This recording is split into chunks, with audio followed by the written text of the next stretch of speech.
I found a load of peanut butter in my cupboards the other day. Pretty much 2.1 kilos of peanut butter. So with that in mind, today's video to clear my cupboards is a big old batch of recipes using peanut butter that you might have lying around your house. Hopefully not 2 kilos. When I say that out loud, 2 kilos of peanut butter, that's an awful lot, isn't it?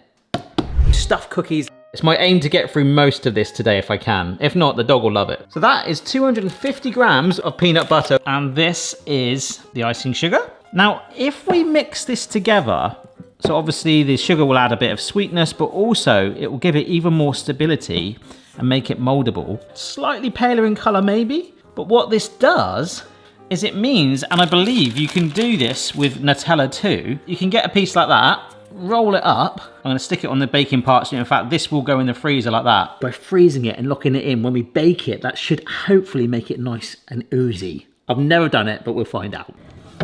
Recipe number 2 is truffles. Now these need a whopping 350 grams of peanut butter. I was like, oh yeah, I've got loads of peanut butter for today.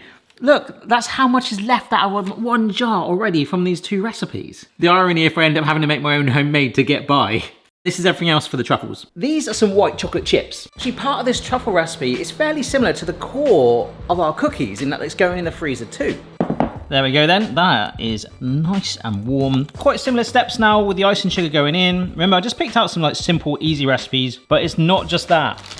A massive, massive dollop of peanut butter is going in there too. So it has gone a more consistent color, but you can see from that is noticeably, like massively like stickier. But that's basically because that white chocolate is still warm. By setting it in the fridge, that should firm it up and help us be able to shape it. I'm not trying to promote peanut butter beauty products, but my hands feel like really smooth now. All right, so whilst that's just firm up in the fridge, these are some pretzels, they're salted. Okay, so I've not completely demolished those, but I basically like reindeer antlered them. So just lightly bash them like this size, or maybe slightly smaller is fine. Lightly oiling my hands, ironically in the spray air fryer oil, and we can just tear it off. The oil is helping here to shape it slightly into the truffle shape we want. And these will be going in the freezer next to our stuffed cookie filling, and they look pretty much identical. However, we'll make more of these. A lot more, and as my hands were getting warmer, some of them have started to like misshape and actually warm up and go, ooh, I'm peanut butter. So the cool thing is we can get them in the freezer. No pun intended, literally no pun intended, sorry. But look, if I can show you, yeah, that needs to set. All right, so that's firming up. We can switch to recipe number 3, which is peanut butter Rice Krispie treat. So you could take this so many different ways. More chocolate. You could even go for like a peanut butter jelly or jam in the UK. Twist with that sort of spread into it, or even in the middle, on the top. But I kind of wanted peanut butter to be the star of this video, so we're going to keep it fairly normal. Or we could do a drizzle. Maybe we'll do a drizzle. I love Rice Krispie treats. It's sort of like a comforting thing, and they're quite fun to make, right? So we've got salt and butter, and marshmallows, and these are some budget Rice Krispies. Yes, that's kind of been like my aim today. It's like to go for ingredients that you've hopefully just got lying around the house. You might not have 2 kilos of peanut butter, but you know what I mean. Typically, most of these things, as we just add salt and butter, you could just like make it. I actually wonder if any of you guys make this, you'd be like, yeah, I had all of this lying around my house. Because other than the Rice Krispies, that's it. It needs to be stirred regularly to stop it burning with the sugar in there. But just while that's still quite low, this is the base of our truffles that had the white chocolate in. And what I've been doing whenever I've had a spare minute is just taking them out. You can see this is one I haven't shaped. It's quite bumpy. You see that? Yeah. With a little bit of a roll, you've got a lovely shaped truffle. Right, back to the marshmallows. So we just keep melting this up now, and all of that is what is gonna link the Rice Krispies together. Oh, there we go. Look at this marbling. That's amazing. Do keep it stirring though, like I say, because the bottom of that pan is just desperate to burn. All right, there's me Rice Krispies in a big old bowl, and here is our mixture. So we literally go crazy. See, I love that stretchiness. It's almost like fibrous, isn't it? It's one of my most favorite things to make this. This is a greased squared tin. These are my greased hands. I should be able to grab it. Oh wow, that is so fun. And press it into the greased tin, okay? So yeah, we could have put chocolate chunks in it too. We could drizzle chocolate on top for it to set. But I want peanut butter to be the hero. So I've ended up just spreading an entire layer of peanut butter on the top. We just let that set, and that's done. All right, there are our truffles out of the freezer. I've got some dark chocolate here. So let's dunk or drop or dollop cold truffle into the melted chocolate, which alone, on its own like that, absolutely amazing. But now, straight into the pretzels, and a little bit like breading. Look at this, absolute mountain of pretzels on there. Oh, not that one though.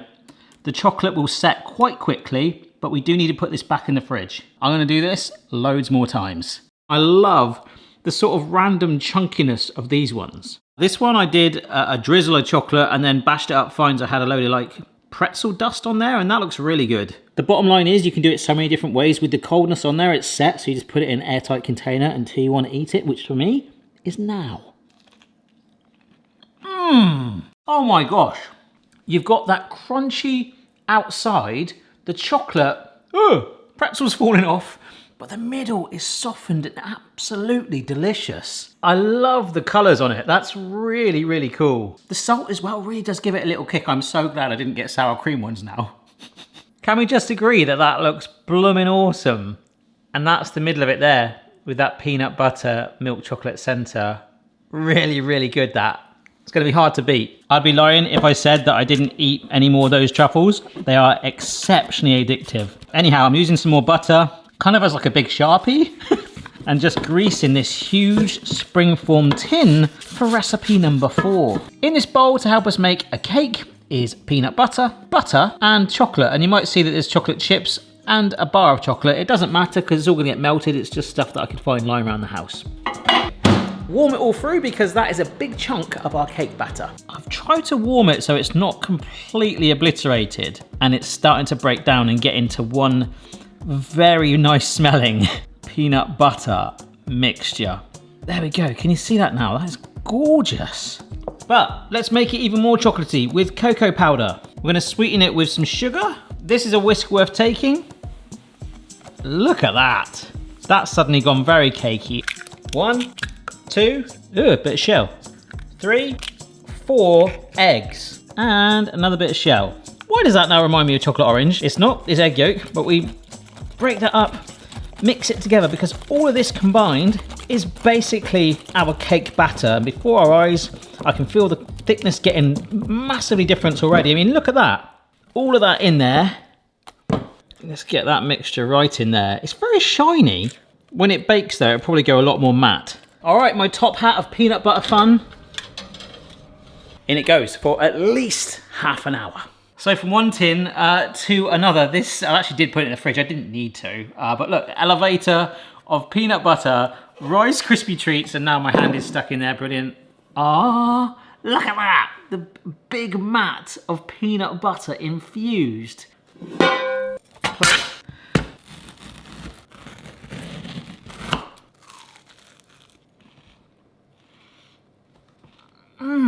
Such a simple thing, that Rice Krispie treat, but there is that peanut butter flavour wedged in there. You're not tasting the marshmallow, it is basically like having peanut butter Rice Krispies in a block. Slightly sweetened. I perhaps next time would put jam on there and like weave it through with like a bamboo skewer or something like that, but there is a recipe coming up with that in a bit. Bloomin' stonking. So whilst that's baking away, we'll do a nice quick one. This is a peanut butter fondue dip. Some light brown sugar. So we just want to melt this first of all, just the butter and the sugar. So back to the scene of the crime where we made the Rice Krispie filling.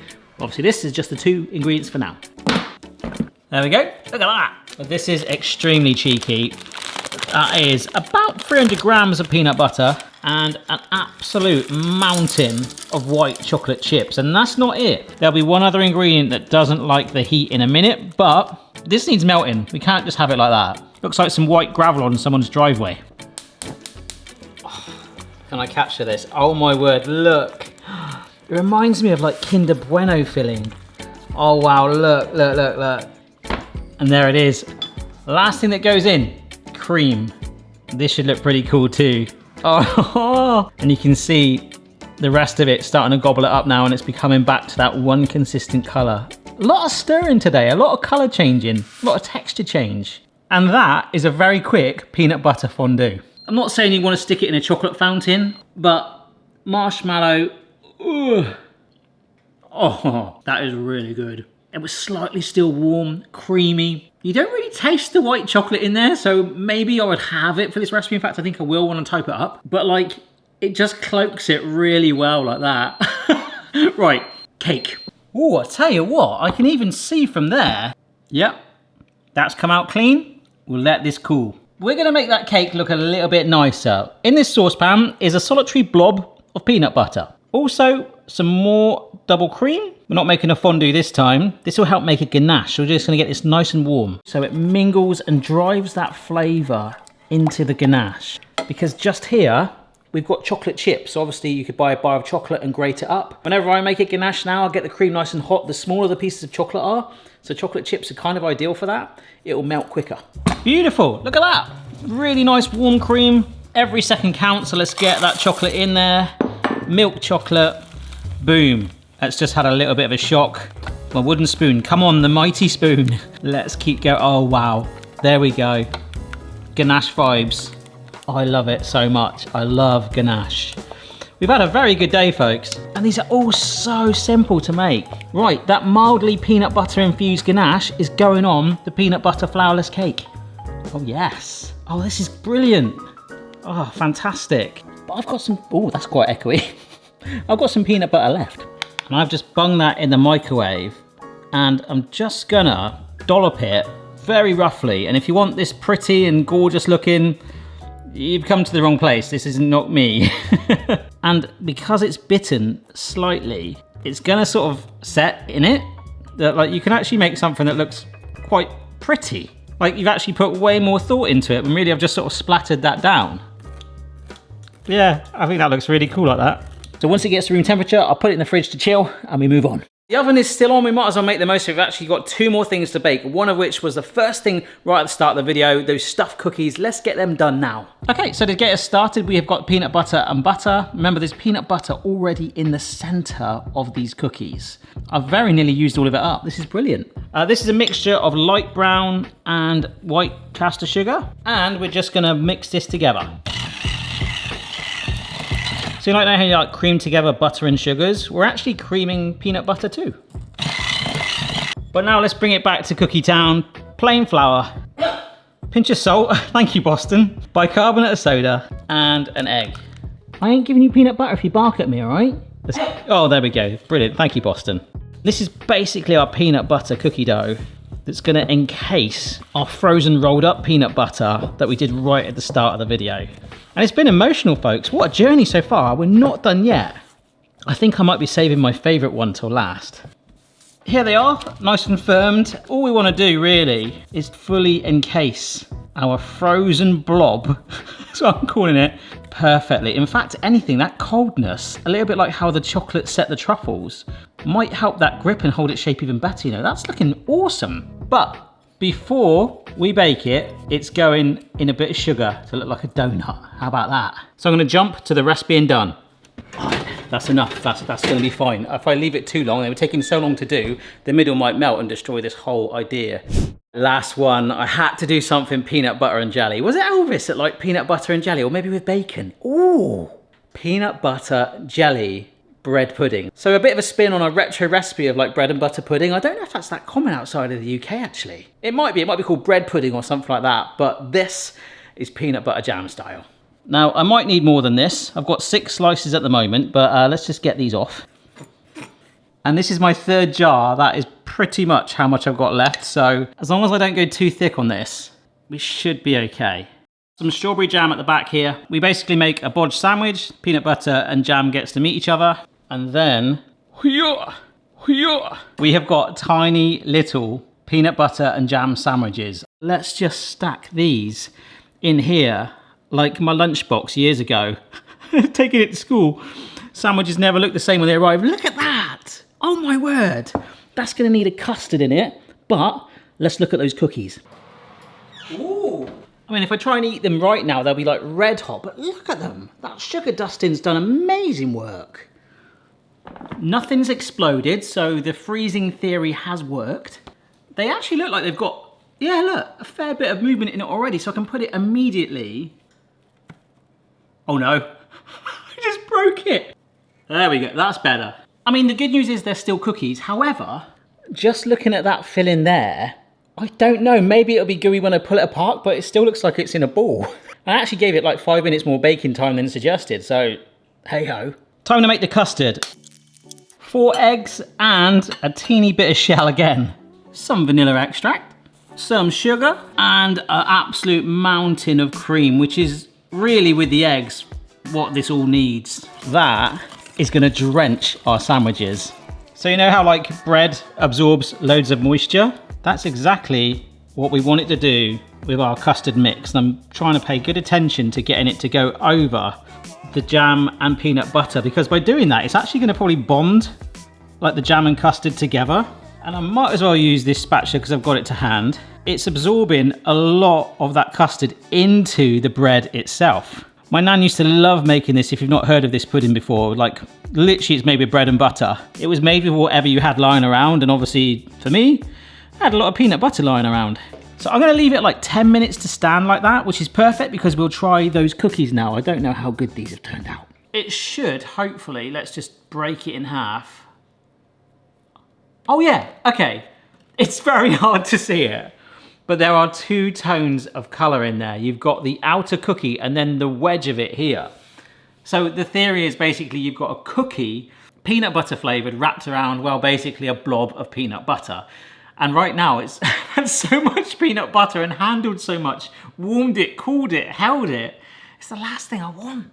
Actually, this halve one, okay? This is my peanut butter jelly knife. This might show it better. Oh, there you go. Yeah, so you can see, it's not gooey. Yeah, you're not gonna get that pull apart thing, but you do have that peanut butter core. Oh, I really like that now. But like I say, if that was Nutella, that would be a bit more gooey, whereas these are just sort of stuffed with a secret core, which is good because they almost look like dry sugar cookies where they go, oh wow, what's that? The only thing is, compared to some of the other stuff we've had, it's a touch dry. So when I was making this, remember I said I found that jar of Nutella? Maybe mix that in with it because then it would give it a little bit more gooiness. We could drizzle chocolate on, we could dunk it. But if you're a peanut butter lover, that would definitely tick the box, but there's so many different ways you could take that. Just sticks to your mouth. Well, here we go. That has been 10 minutes and it has reduced very, very slightly down, but the bread is puffed up already. I think it's absorbed as much as it can. This does actually bake typically for a very long time, and that time is now. See, I was very good then. I didn't say peanut butter jelly time, did I? I'm gonna give that 45 minutes, but I'm also gonna give my kitchen an absolute massive clean because we have done a lot today. Here it is out the oven. Oh, lovely browning on the bread. The smell of peanut butter has forever been the story of my day. Yet amongst that, it is baked into that custard, lovely and browned. I was gonna push the middle a little bit more. I mean, it's set, but I wanna just have a little bit of color. Gonna let it cool slightly, but there's still one other thing we've not eaten. Yep, this thing. That looks absolutely outrageous. Oh, look at that. That's exceptional. Oh, look, can you see how dense that looks? Oh my gosh, it just dropped off. Fantastic, 5-second rule. Oh wow, that is so nice to have that ganache on there with the peanut butter on there. Oh, I was really hoping that wasn't dry, and the sponge alone isn't, but that just really enhances it. I am missing a sort of like sweet kick to it, so hopefully the jam is still in that last one. Come on. Up you come. Oh, look. The side of the triangle licked still with the jam, where it's sort of merged. And there's still pockets of it there, and the custard. Oh, wow. So it's not quite the prettiest looking thing. This is like quite a rustic dessert. I'll try and get a bit of everything. Ooh, that is so weird. Where has the peanut butter gone? I'll tell you where it's gone. It's pretty much all gone. But in this, you can't taste it. It's not flavoured, the custard. The jam stands out as real sweet notes. If that was the only peanut butter recipe I made today, and I was expecting that kick, I'd actually be pretty disappointed. But I love that it's all merged. It's in there somewhere. But the primary taste is the sweetness of the jam with the custard. Yeah, that is really good though. But there we go. We managed to get through 6 recipes in the end. I got through 3 entire jars. I love that bread pudding. This cake is gorgeous. The cookies were kind of like a surprise filling, but I think my favourite thing out of all of it was actually for the simplicity and how fun they look and how much you can customize them so easily. It's got to be the truffles, but I'll write all the recipes up in my own words with some hints and tips if you want to try any of them out. If you do try them, do send me a photo. I'd love to see your attempts. Thanks so much for watching. If you made it this far through the video, cheers. See you later. Blooming peanut buttered out. Like, I started the day going, yeah, peanut butter. Honestly, I can smell it, I can taste it, my chest is like,